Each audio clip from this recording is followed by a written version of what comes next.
St. Joe Live Movie Reviews, brought to you by Reese Nichols.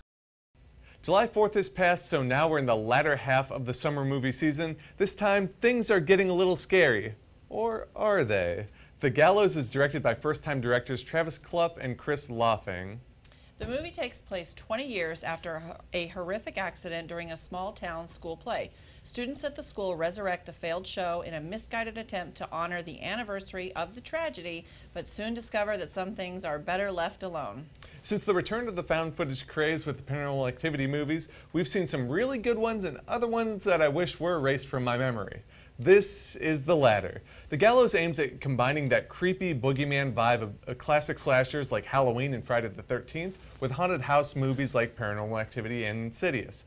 It doesn't work in either aspect, mainly because the characters are so terrible and the cast does them no favors with amateur performances. The script is terrible. The direction is pretty aimless. You're basically there to watch a bunch of dumb teenagers get killed for no real reason. Even at 81 minutes, this movie is a waste of time. Lisa, what did you think? I have to agree. I usually don't like horror movies, but I had recently met these directors like you did, and I was really rooting for this one, so I wanted to see it. Sure. Most movies of this genre don't have much of a plot. I did feel these guys did a decent job of giving us a solid story.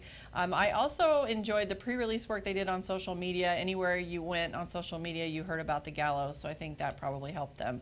The film took a little longer than I expected it would to get to the jump scares, but they do finally show up. I have to admit, though, I was laughing too at the ridiculous choices these kids were making while trying to outwit an evil spirit. The high school setting was appropriately creepy, and this will probably be a popular movie for the teenage crowd.